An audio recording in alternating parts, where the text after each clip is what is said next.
Y vamos al libro de Juan, vamos a continuar estudiando el capítulo 9 del Evangelio de Juan, que habla acerca de la sanación de un ciego de nacimiento. Y esta historia es muy interesante porque no solamente este ciego llegó a ver físicamente, sino también llegó a ver espiritualmente el camino, quién era el Salvador.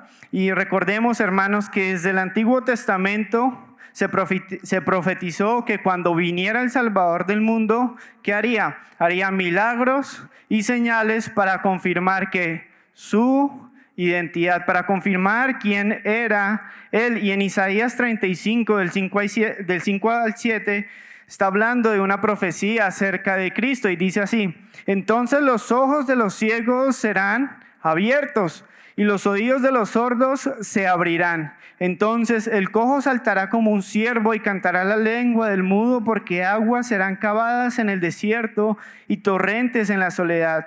El lugar seco se convertirá en estanque y de sequedad en manaderos de agua. En la morada de chacales, en su guarida, será lugar de cañas y juncos. Esto es una profecía que nosotros encontramos en el Antiguo Testamento, en el libro de Isaías, que habla mucho acerca de Cristo, profetizando que cuando viniese el Mesías, Él abriría los ojos de los ciegos. ¿Sí? También cuando Juan el Bautista, recordemos que Juan el Bautista venía a preparar el camino de Cristo, estaba justo antes de que llegara Cristo preparando el camino.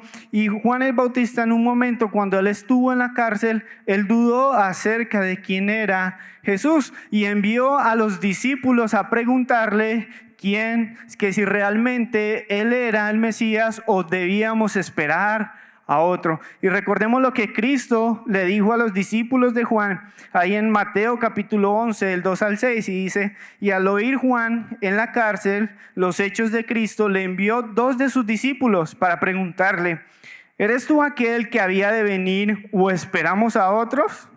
Respondió Jesús, le dijo: id y haced saber a Juan las cosas que oís y veis. Los ciegos ven, los cojos andan, los leprosos son limpiados, los sordos oyen, los muertos son resucitados, y a los pobres es anunciado el evangelio. Y bienaventurado es el que no halle tropiezo en mí.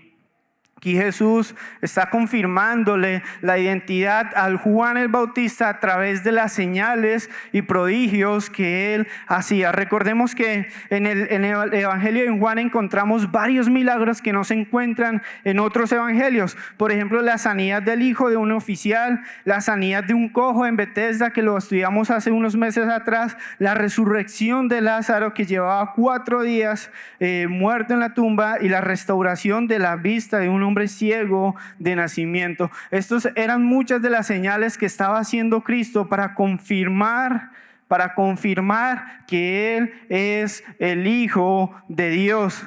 ¿Sí? Y recordemos que el propósito del Evangelio de Juan es que creamos que Jesús es el Hijo de Dios, y que creyendo que tengamos vida eterna en su nombre.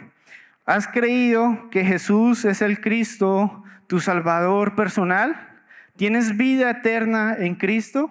Si no, ¿qué te impide creer en que Cristo haya pagado por tus pecados? Vamos ahí a Juan capítulo 9, versículos del 1 al 5, y vamos rápidamente a repasar lo que estamos hablando, lo que hemos hablado acerca de la sanación de este ciego.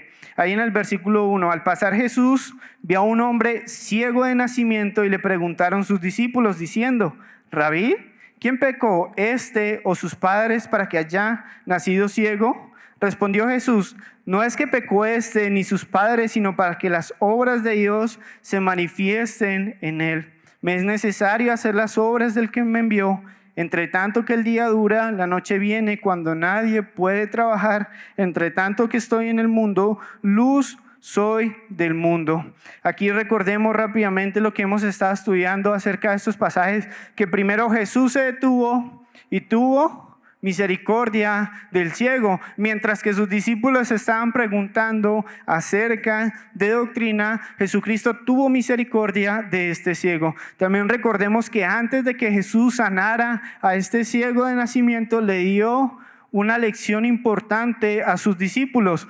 Recordemos, hace 15 días lo estuvimos viendo. La obra de Dios es urgente, la obra de Dios es importante, la obra de Dios es inaplazable y debemos vivir siendo la luz del mundo. Eso fue lo que Jesús quiso transmitir a sus discípulos antes de sanar a este ciego de nacimiento. Y vamos a ver cómo llevó a cabo Jesús este milagro. Vamos a orar. Padre, te damos gracias por tu palabra, gracias porque es viva y eficaz y más cortante que toda espada de doble filo. Ayúdanos a abrir nuestra mente y nuestro corazón para entender las maravillas que hay en tu ley. Ayúdanos a verte esta mañana claramente, a ver al Salvador que murió en la cruz por nuestros pecados, a reconocerte como el Hijo de Dios, el Dios hecho carne viviendo entre nosotros para darnos vida eterna. Abre nuestra mente, oh Cristo, abre nuestro corazón para recibirte tal y como eres, para ver quién eres en realidad y cuán grandioso has hecho para salvarnos a nosotros, para pasarnos de la ceguera a la luz, para pasarnos de la oscuridad a la luz. Ayúdanos, Señor, a verte hoy. Que todos podamos contemplar tu majestad, que todos podamos contemplar tu santidad y cuán bueno, cuán poderoso eres, Señor. Bendice esta mañana nuestras vidas a través de la predicación de tu palabra, Señor. Te lo pedimos en Cristo Jesús. Amén. Bueno, hermanos, después de que Jesús diera la lección a sus discípulos, Él hizo el milagro de la sanación de este ciego. Y vamos ahí a Juan capítulo 6, versículos 7 y 8. Yo quiero que notemos y revivamos esa historia.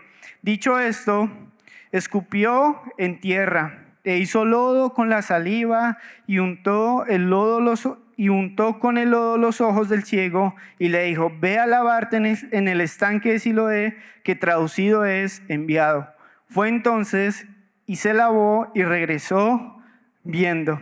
Ustedes se han preguntado por qué usar saliva para hacer lodo y así curar a este ciego. Estábamos hablando hace 8 días o hace 15 días con una hermana de la escuela dominical y ellos prepararon una actividad muy bonita para los niños. ¿Sí? Era usar algodón y usar un poco de agua que había en un balde y ponerlo en los ojos de los niños, pues para simular que ellos que no podían ver. ¿Sí? Entonces los niños en un momento preguntaron: maestra, ¿y qué es lo que está en ese balde?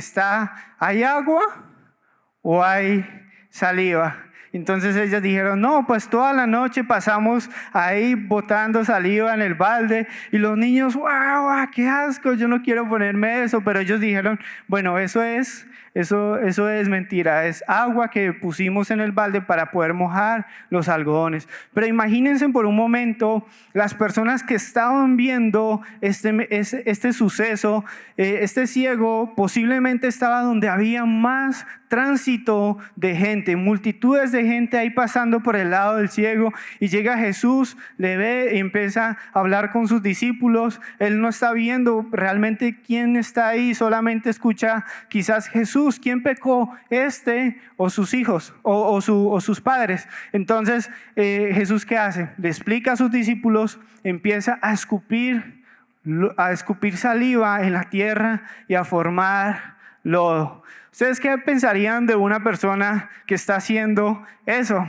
Le daría a uno como rebote, ¿cierto? Le daría a uno como asco ver ahí que alguien está escupiendo y haciendo con el dedo quizás o con la mano, haciendo un lodo. ¿Para qué? Para untarlo en los ojos de una persona.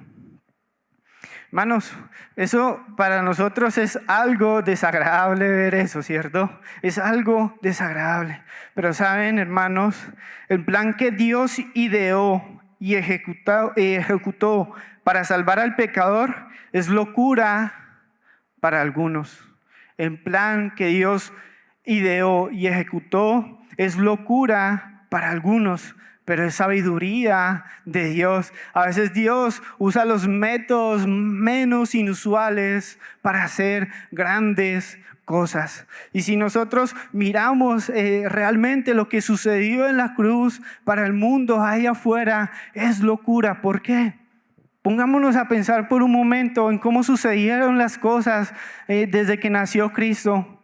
Si Dios hubiese querido que Cristo naciese en un palacio con riquezas, con mucho oro, con toda la gloria de este mundo, lo hubiese podido hacer, amén, ¿cierto? Pero Él nació en un pesebre, nació a través de una familia humilde, ¿sí? El padrastro o aquel tiempo, el responsable legal de Jesús era, ¿quién? Un carpintero. ¿De dónde? De Nazaret, que era la gente más despreciada por la sociedad ahí entre los judíos. Y aún así Dios usó a Jesús para cumplir el plan de salvación. Dios usa cosas que al mundo le parecen ridículas. Y ahí en 1 Corintios capítulo 1, versículo 18 dice, porque la palabra de la cruz es locura a los que se pierden. Esa palabra locura quiere decir un pensamiento ridículo. Hay para el mundo allá afuera, el que Cristo haya muerto en la cruz para pagar por los pecados de toda la humanidad. Hay personas que dicen que eso es un pensamiento ridículo. Pero para nosotros, ¿qué es, hermanos? Poder de Dios, amén. Poder de Dios, amén. ¿Tú crees que el evangelio es poder de Dios o es un pensamiento ridículo? ¿Qué crees acerca del evangelio? ¿Qué crees acerca de lo que Cristo hizo por ti en la cruz? Ni siquiera te has puesto a pensar en el plan de salvación de Dios, en el plan de salvación que Dios ideó. Hermanos, después de que este ciego tenía lodo en sus ojos y de pronto las personas se estaban burlando ahí alrededor porque a una persona estaba untando lodo en sus ojos con la saliva que había hecho, yo quiero notar lo que hizo este ciego. ¿Cuál fue la instrucción de Jesús? Ve y lávate, ¿cierto? Fue entonces y se lavó y regresó viendo. A veces nosotros pensamos que quizás él estaba ahí sentado al lado del estanque o estaba el agua ahí y sacó el agua y se la untó así, pero imaginemos por un momento, él tuvo que pararse de donde estaba ahí sentado recogiendo limosnas o tuvo que tomar su bastón para poder dirigirse varios metros hasta llegar al estanque de Siloé, Eso no era fácil para una persona ciega, caminar ahí por las calles y poder llegar al estanque a donde Jesús le había enviado a lavarse los ojos. Pero este ciego fue obediente a Cristo.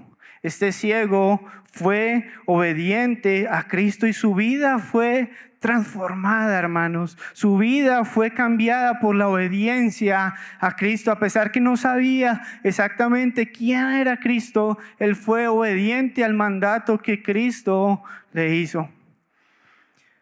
¿Cuál es tu respuesta al evangelio?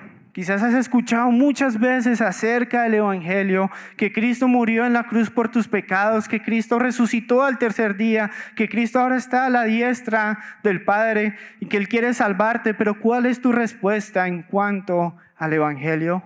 ¿Realmente has obedecido al evangelio? ¿Has obedecido al evangelio? Entonces, después de que este ciego fue allá al estanque y se limpió el lodo que tenía en sus ojos, quizás cuando abrió los ojos y vio por primera vez en su vida agua, vio por primera vez en su vida cómo eran físicamente las personas, cuando por primera vez vio un árbol, las montañas, la tierra y todo eso, me imagino la alegría que a él le dio el poder ver todas esas cosas, todas las maravillas de Dios. Amén.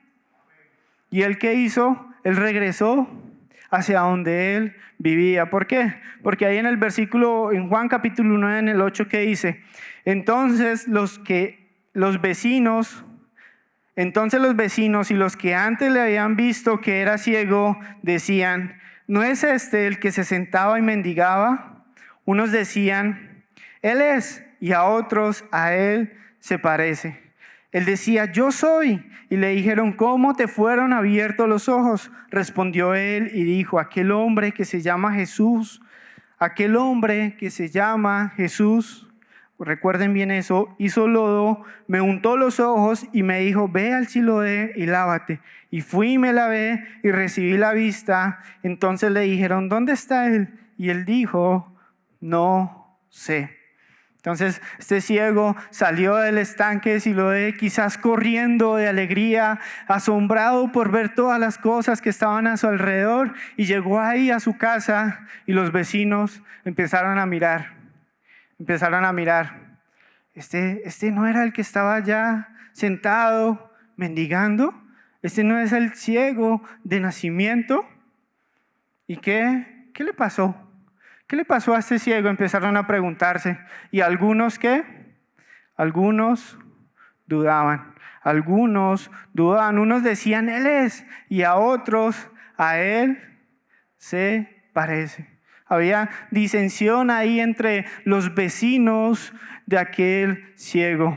Pero como primer punto, hermanos, los vecinos no veían más allá del pasado. Los vecinos no veían más allá del pasado. Ellos solo podían recordar aquel que mendigaba, aquel pobrecito ciego que estaba ahí sentado recibiendo monedas, viviendo de las ofrendas de las personas, de las limonas que daban las personas. A los vecinos le era difícil, que hermanos, ver que el amor de Dios que transforma. A los vecinos le era difícil ver el amor de Dios que transforma. Tú quizás te has encontrado con alguna persona, un amigo de tu infancia que ya es adulto, y tú empiezas a verles y decirles, uy, ¿cuánto has cambiado? O sea, ya con hijos, ya con barba, un poco más gordito, un pelo más largo, más corto. O sea, a ver los cambios que ha pasado en el transcurso de los años, y ves el cambio y te cuesta creer, se te hace difícil creer el cambio que tuvo esa persona. A mí me ha pasado, ¿sí? Cuando yo creía el Evangelio, cuando empecé a caminar, cuando empecé a conocer las cosas de Dios, yo las conocí aquí en Bucaramanga, y tuve que, pues yo estaba estudiando aquí en Bucaramanga, mis papás vivían allá en Chiquinquirá y yo tenía que regresar a Chiquinquirá cada vez que se terminaba el periodo de la universidad. Y yo pues empecé a conocer las cosas de Dios, y fui a mi casa y me encontré con mis amigos de toda la vida, y empecé a hablarles y a decirles, mire, conocí de Cristo, conocí de su amor, conocí de que ahora hay cosas que no podemos hacer porque no le agradan a Él. ¿Saben qué empezaron a decir? A burlarse, ¿sí? Yo empecé a decirles, mira, o sea, Dios no le gusta que nosotros estemos mirando a una mujer con codicia. ¿Y qué hacían? Se burlaban. Hasta el día de hoy, esos amigos con los que yo pasaba, esos vecinos con los que yo estaba, miran, y algunos se burlan, ¿sí? Algunos se burlan porque ellos no podían ver más allá de una transformación, no podían ver más allá de un cambio, hermanos. Y recordemos, hermanos, el Evangelio es que poder de Dios para salvación. Ahí en Romanos 1:16, porque no me avergüenzo del Evangelio, porque es de Dios para salvación, poder de Dios para salvación a todo aquel que cree, al judío primeramente y también al ciego. El Evangelio tiene el poder para hacer las cosas.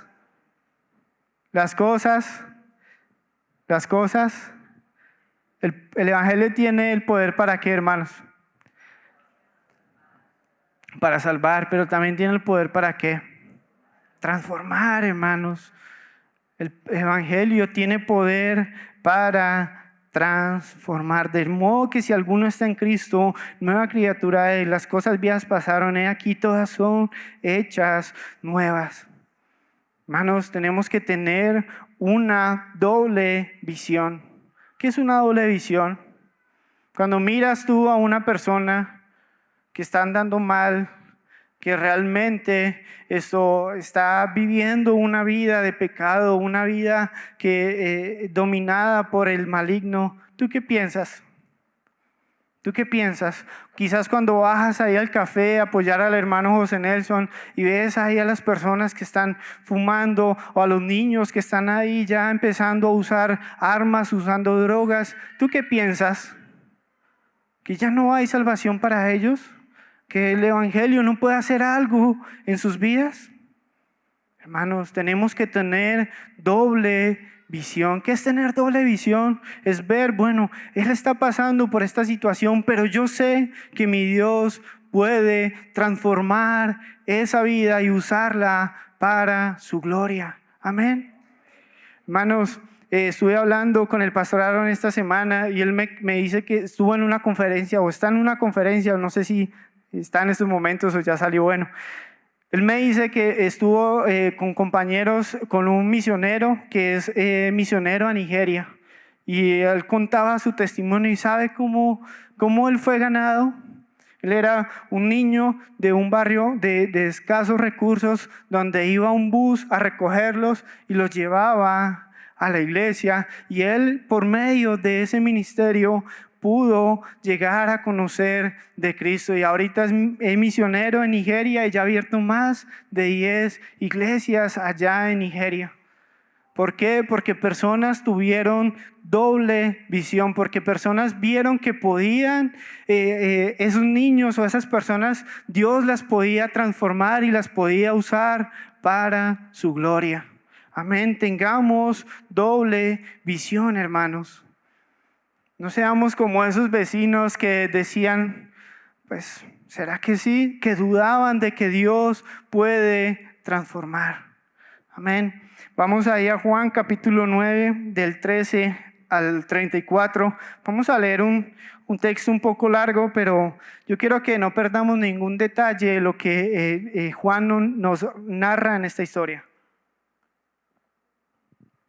En Juan capítulo 9, del 13 al 34.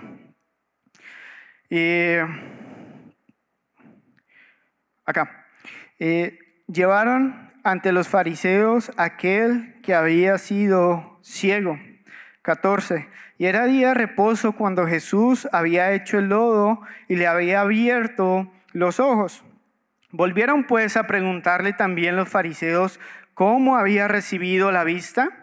Él les dijo, me puso lodo sobre los ojos y me lavé y veo. Entonces algunos de los fariseos decían, ese hombre no procede de Dios porque no guarda el día de reposo. Otros decían, ¿cómo puede un hombre pecador hacer estas señales? Y había disensión entre ellos. Entonces volvieron a decirle al ciego, ¿qué dices tú del que te abrió los ojos? Y él dijo que es profeta. Recordemos hace un momento que él se refirió a Jesús como un hombre que le había abierto los ojos. Ahora aquí se está refiriendo como un profeta. Versículo 18. Pero los judíos no creían que él había sido ciego y que había recibido la vista hasta que llamaron a los padres del que había recibido la vista. Le preguntaron diciendo, ¿es este vuestro hijo el que vosotros decís que nació ciego? ¿Cómo pues ve ahora? Sus padres respondieron y les dijeron, sabemos que este es nuestro hijo y que nació ciego. Pero cómo ve ahora no lo sabemos. ¿O quién le haya abierto los ojos? Nosotros tampoco lo sabemos. Edad tiene, preguntadle a él y él hablará por sí mismo. Entonces dijeron sus padres porque tenían miedo de los judíos por cuanto los judíos ya habían acordado que si alguno confesase de Jesús que era el Mesías, fuera expulsado de la sinagoga. Por eso dijeron sus padres: edad tiene, preguntadle a él. Entonces volvieron a llamar al hombre que había sido ciego y le dijeron: da gloria a Dios, nosotros sabemos que ese hombre es pecador. Entonces él respondió y dijo: si es pecador, no lo sé.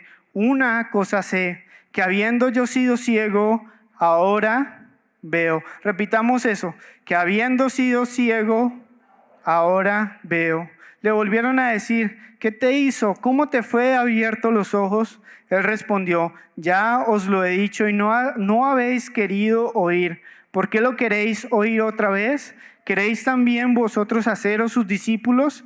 Y le injuriaron y dijeron: tú eres su discípulo, pero nosotros, discípulos de Moisés, somos. Nosotros sabemos que Dios ha hablado a Moisés, pero respecto a ese no sabemos de dónde sea.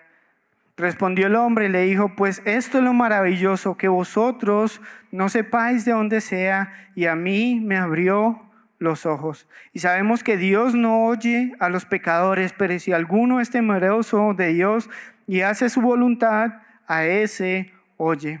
Desde el principio no se ha oído decir que alguno abriese los ojos a un ciego, a uno que nació ciego. Si éste no viniera de Dios, nada podría hacer. Versículo 34, respondieron y dijeron: tú naciste del todo pecado y nos enseñas a nosotros. ¿Qué sucedió con este ciego? Le expulsaron. Le expulsaron de la sinagoga. Cuando debería haber celebración en la sinagoga, cuando ahí los líderes religiosos deberían de estar alegres por la sanación de un ciego de nacimiento, ellos estaban juzgando y estaban furiosos porque Jesús, ¿qué había hecho? Porque Jesús le había abierto los ojos al ciego en un día ¿de qué? De reposo. Estaban furiosos, ¿sí? Estaban furiosos porque en vez de darle la gloria a Dios, en vez de celebrar, en vez de animarse por lo que Dios había hecho a través de Jesús en ese hombre, ellos estaban molestos porque Jesús lo había sanado en un día de reposo y había disensión entre ellos mismos. ¿Qué es disensión? División. Ese hombre, algunos decían: ese hombre no procede de Dios porque guarda el día de reposo. Y otros que decían: ¿cómo puede un hombre pecador hacer estas señales? Además, ellos tenían varios prejuicios que querían imponer en la situación. ¿Cuáles son esos prejuicios? Primero, ellos decían que Jesús no procede de Dios. Ellos decían: pues Él no viene de Dios. Además, los judíos que decían, los fariseos en aquel tiempo, el hombre ciego no era realmente ciego. ¿Qué decían también? Jesús es pecador y confesar eso daría gloria a Dios. Decían: nosotros somos discípulos de Moisés y no sabemos nada de este. También decían: no podemos aprender de los pecadores. Y decían: debemos expulsar a los que están de acuerdo con Jesús. Habían muchos prejuicios por parte de la gente religiosa. Pero una cosa era clara para ellos: que aquel hombre era ciego y que había visto. Eso lo guardaban muy adentro en su corazón, sabiendo que sí había sucedido. Pero ellos, ¿qué estaban haciendo? Intentando buscar alguna explicación, preguntándole a su familia si quizás realmente había sido ciego de nacimiento, preguntándole cómo fue que sucedieron las cosas. ¿Por qué? Porque ellos muy adentro en su corazón sí sabía que Jesús había hecho ese milagro. Pero ¿saben? Ellos prefirieron hacerse los ciegos. Ellos prefirieron hacerse los ciegos. Como segundo punto, hermanos, los religiosos no veían más allá de ¿qué? De su tradición. No veían más allá de su tradición. Ellos seguían rechazando a Jesús como el Mesías porque era más importante, que para ellos era más importante la tradición de los hombres que las señales que hacía Cristo. Hermanos, la tradición no salva. La tradición no salva. El único que salva, ¿quién es? Es Cristo, amén. La religión nunca será suficiente para la salvación. ¿Y qué es la religión? Es un conjunto de obras que hacemos para ganar la salvación, pero lo que nosotros hacemos nunca será suficiente para la salvación. Aquellos fariseos estaban intentando ganar el favor de Dios, intentando ganar la salvación por guardar la ley de Moisés. Y ponían cargas pesadas a las personas que no eran capaces ni siquiera ellos mismos de llevar. En el día de reposo muchísimas cosas no se podían hacer y actualmente hay muchas cosas que no se pueden hacer en el día de reposo para los judíos. El pastor ha contado que incluso tocar un botón de un ascensor para los judíos les es prohibido en el día de reposo. Son tantísimas reglas que ponen que hacen que las personas lleguen a conocer el camino verdadero. La tradición nunca será suficiente para la salvación. Hermanos, es bueno venir a la iglesia, es bueno congregarse, no dejarse de congregar como algunos tienen por costumbre, pero la iglesia no salva a nadie. El asistir todos los domingos a la iglesia no salva, ¿sí? ¿Por qué digo esto, hermanos? Encontré una vez dando un discipulado una persona que llevaba 6 años sirviendo, 6 años congregando, 6 años siendo líder. Y le pregunté, ¿y si tú mueres hoy, realmente crees que eres salvo? ¿Y saben qué me contestó? Me dijo, no sé. Pues yo voy a la iglesia, yo doy discipulado, yo soy líder, pero no sé. Es triste, hermanos, 6 años perdidos de su vida, porque ha vivido una vida religiosa y no ha puesto su fe en Cristo Jesús como su Señor y Salvador. Por eso, hermanos, les quiero decir que estas cosas no salvan a las personas. Hacer cosas buenas es bueno, pero esas cosas no salvan a las personas. Solo Cristo salva. Así como aquellos judíos ahí guardaban tantísimas reglas, tantísimas normas, pero ¿saben por fuera qué? Eran personas que mostraban apariencia, pero por dentro había pudredumbre. No era una vida transformada desde el interior, sino solamente la parte exterior. Hermanos, necesitamos a Cristo para librarnos de la ceguera espiritual. Solo hay un camino al cielo y es Cristo, no las tradiciones, hermanos. Vivir para Cristo no es seguir las tradiciones de los hombres, sino seguirle a Él. Cuando vienes a Cristo, yo sé, las tradiciones son buenas, no me malentiendan. Prácticamente todos nosotros vamos a dejar un legado de tradiciones a nuestros hijos.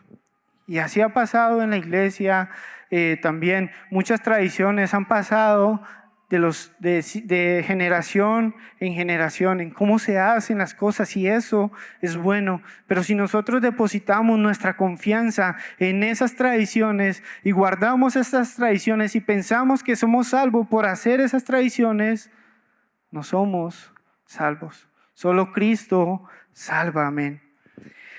Hermanos, entonces hemos visto como primer punto que los vecinos que no veían más allá de ¿qué? Del pasado.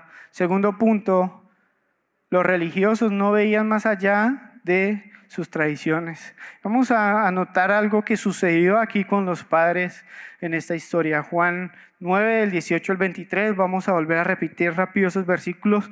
Pero los judíos no creían que él había sido ciego y que había recibido la vista, hasta que llamaron a los padres del que había recibido la vista y le preguntaron diciendo, ¿este es vuestro hijo, el que vosotros decís que nació ciego, ¿cómo pues ve ahora? Yo quiero que nos fijemos en la respuesta que dieron los padres a los fariseos. Sus padres respondieron y les dijeron: sabemos que este es nuestro hijo y que nació ciego, pero ¿cómo ve ahora? No lo sabemos. O quién le haya abierto los ojos, nosotros tampoco lo sabemos. Quizás uno podría decir, de pronto no estaban en el momento en que Cristo hizo el milagro, pero recordemos que muy posiblemente él ya había ido ahí a su casa, ya se habían enterado sus padres de cómo realmente le había abierto Jesús los ojos a este ciego, pero ellos ¿qué dijeron? Nosotros tampoco lo sabemos. ¿Edad tiene? Preguntarle a él y él hablará por él mismo. Versículo 32, digo 23. Esto dijeron sus padres, porque, ¿qué? Tenían miedo de los judíos. Esto dijeron sus padres porque tenían miedo de los judíos, por cuanto los judíos ya habían acordado que si alguno confesase que Jesús era el Mesías, fuera expulsado de la sinagoga. Por eso dijeron sus padres: edad tiene, preguntarle a él.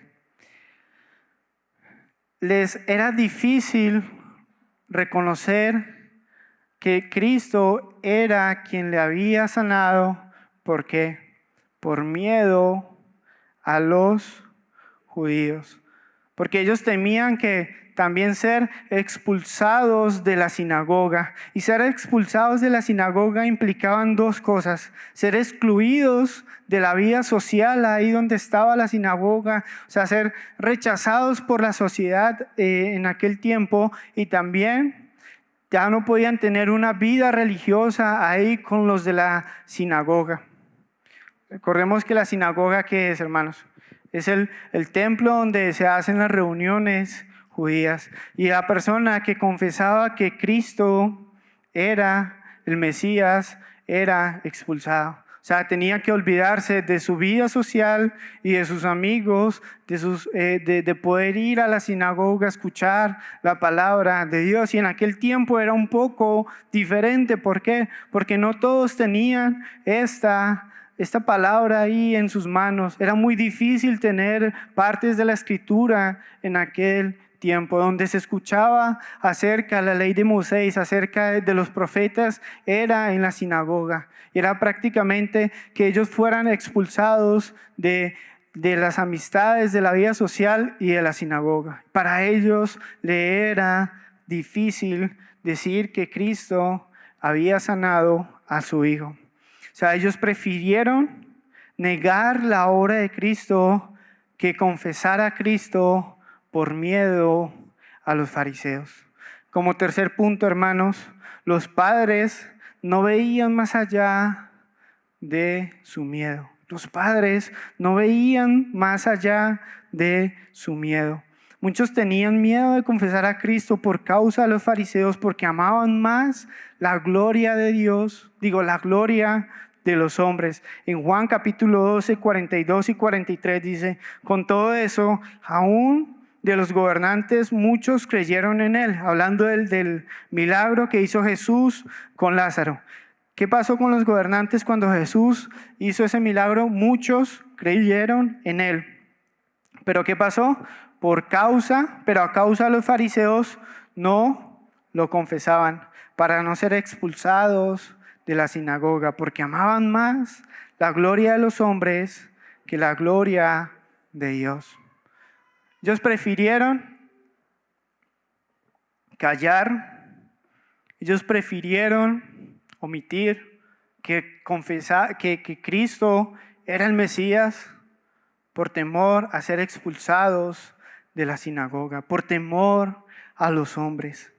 Hermanos, recordemos la promesa que Cristo hizo, que si nosotros le confesamos delante de ¿qué, hermanos? Él nos confesará. Gloria a Dios, hermano.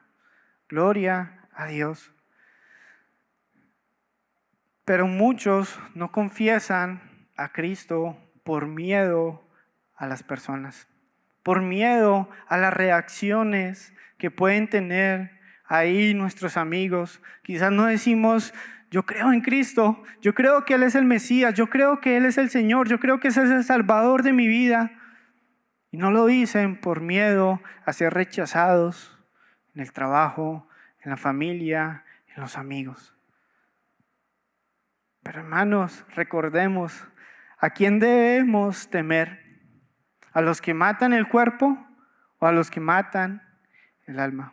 Ahí en Lucas capítulo 12, del 4 al 5, más os digo, amigos míos, no temáis a los que matan el cuerpo y después nada más pueden hacer, pero os enseñaré a quién debéis temer.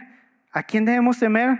Temed a aquel que después de haber quitado la vida también puede echar también tiene poder de echar en el infierno. Sí, os digo, a este temed. El único que debemos temer es a nuestro Dios. Amén.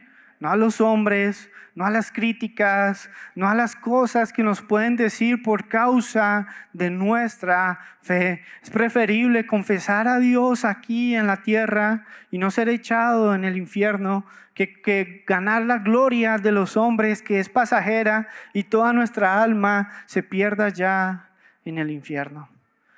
Es triste, hermanos, es triste porque hay muchas personas que no llegan a Cristo, no llegan a conocerle por miedo a las opiniones públicas, por miedo a lo que pueden decir de mí, por miedo a lo que pueden hablar de mí. ¿Qué pasa si se burlan de nosotros, hermanos? ¿Qué pasa si un día te escupen a ti en la cara por predicar el evangelio? ¿Qué pasa si un día te abofetean a ti por hablarles de Cristo? ¿Qué pasa de eso? Yo quiero, hermanos, leer una historia. Es uno de mis libros favoritos. Se llama Radical. Dios quiera, podamos algún día hacer una serie sobre este tema. Pero, hermanos, en otras partes del mundo se vive algo mucho más intenso que unas simples burlas. Y yo quiero leer esta historia, este testimonio que está ahí en el libro, en la página 129, y dice así: no es fácil olvidar el testimonio de Sahil. Él y su esposa crecieron en hogares musulmanes en India. Ella se entregó a Cristo y luego le presentó a Cristo a Sahil.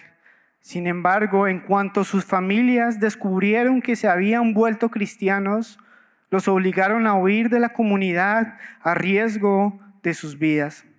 En los años siguientes, crecieron en Cristo y creció su deseo de que su familia conociera al Señor. Poco a poco comenzaron a iniciar un nuevo contacto con los miembros de las familias que amaban. Y poco a poco los miembros de su familia comenzaron a responder. Ellos tuvieron que salir de su casa porque sus padres no les dejaban ser cristianos.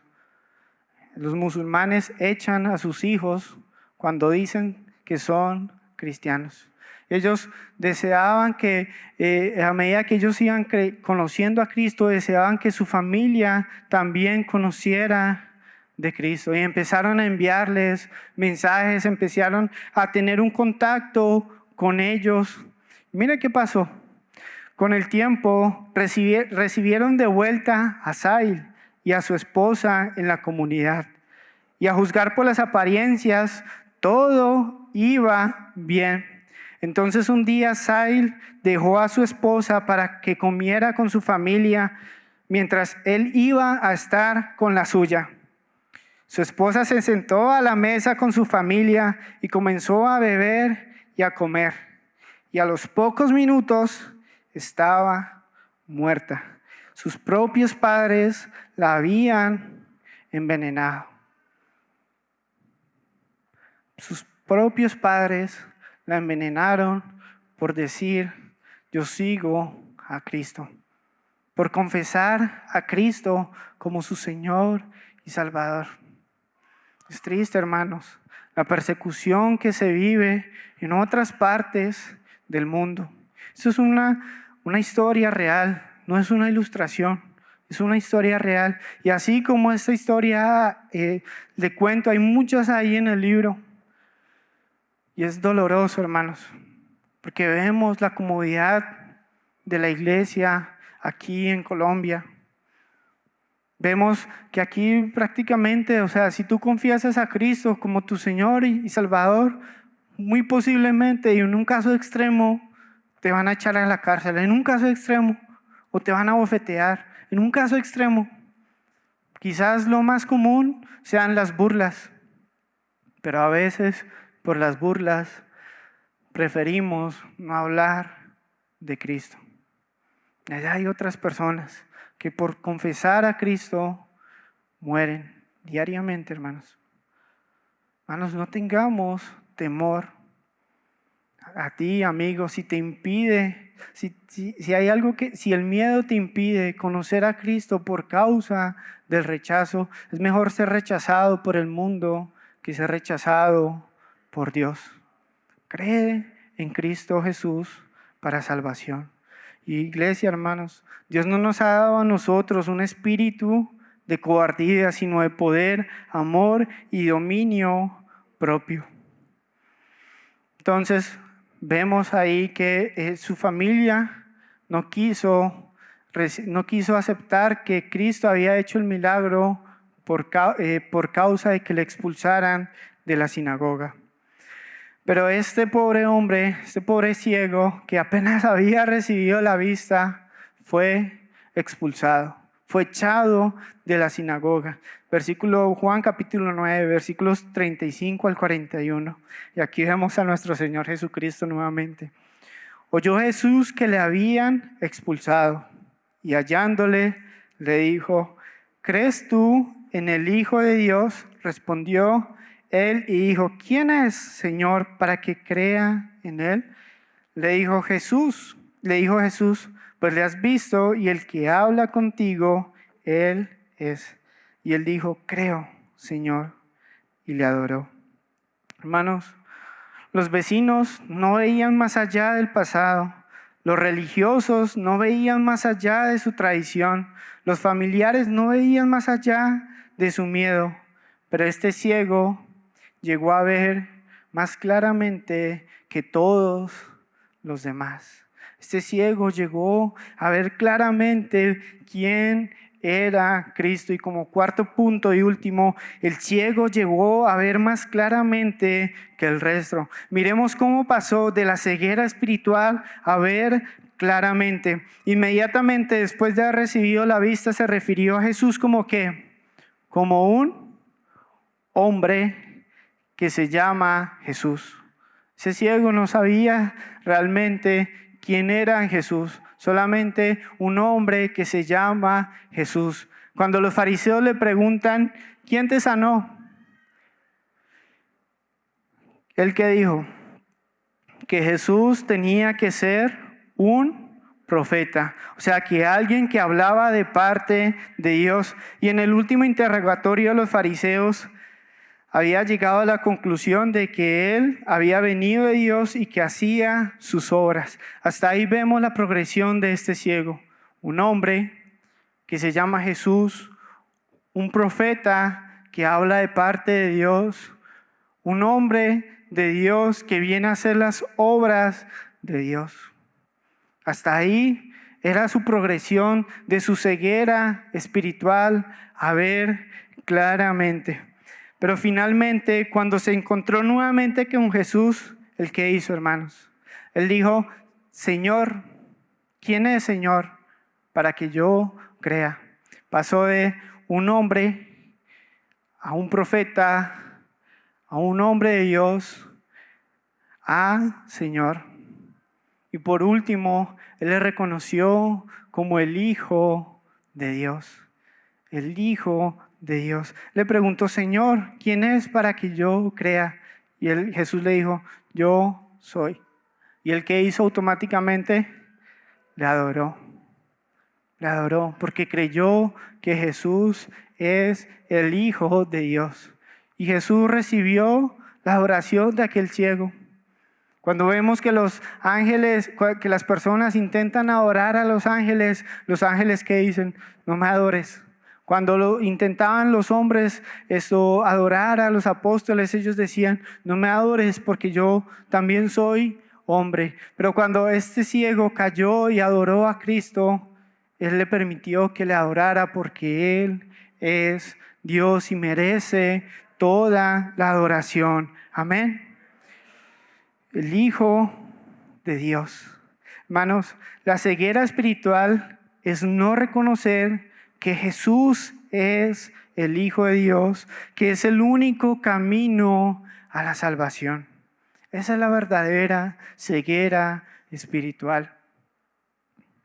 Esa es la verdadera ceguera espiritual. No reconocer que Jesús es el Cristo, el Hijo del Dios viviente.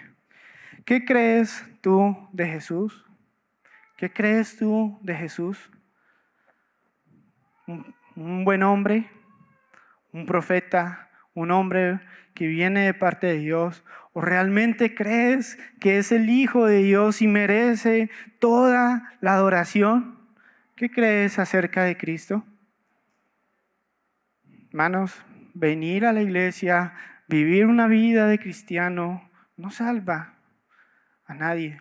Solo la persona es salva cuando reconoce que Cristo pagó por sus pecados y que Cristo es el Hijo de Dios que da vida eterna. Amén.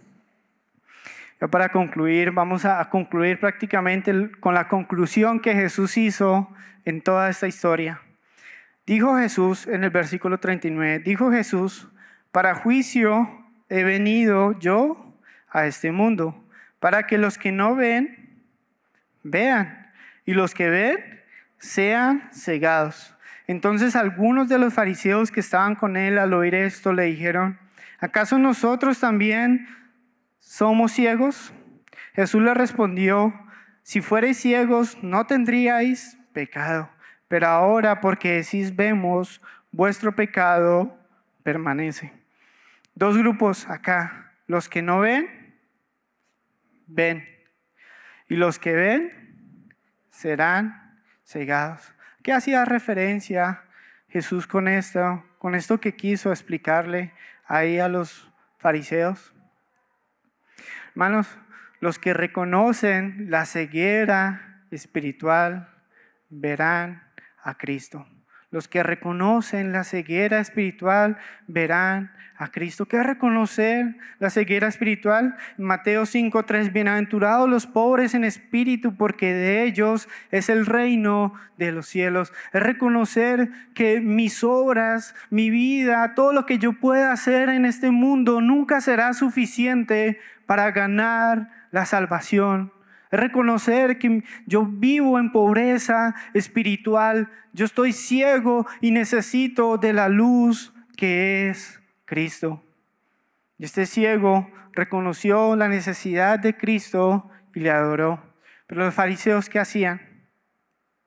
Se creían que veían, se creían que estaban en la luz, pero ellos fueron enceguecidos aún más, por causa de pensar que ellos podían ganar la salvación por medio de sus tradiciones.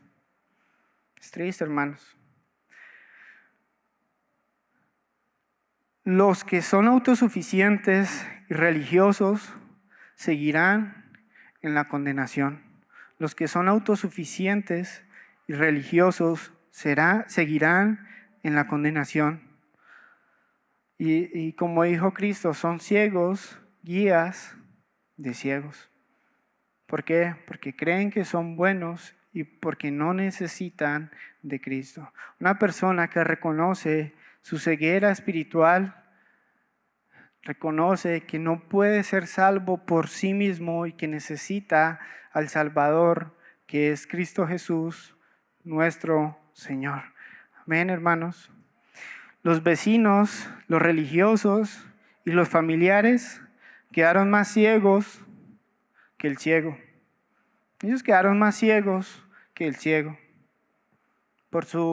Porque ellos tenían temor, porque ellos amaban más sus tradiciones, porque ellos no podían ver más allá del poder de Dios para transformar una vida. Quiero hacerte una pregunta en esta mañana. ¿Es usted ciego? ¿Es usted ciego espiritualmente? ¿Realmente reconoces tu pobreza espiritual y reconoces que necesitas a Cristo? ¿O eres autosuficiente? Si realmente crees que eres un ciego, cree y recibe la vista que te da Jesús. Cree que Él puede transformar tu vida. Cree que Él puede darte vida eterna. Cristiano, ¿has recibido su vista? No perdamos lo maravilloso que es el amor de Dios. Repitamos esto como último. Habiendo sido yo ciego, ahora veo. Habiendo sido yo ciego, ahora veo. Vamos a orar, Padre. Pueden encontrarnos en la página web iglesiaagape.com o también en las redes sociales Iglesia Agape BGA. Estamos para servirles. Espero que de alguna forma ustedes puedan llegar a conocer el amor que sobrepasa todo amor, el amor de Dios, el amor ágape.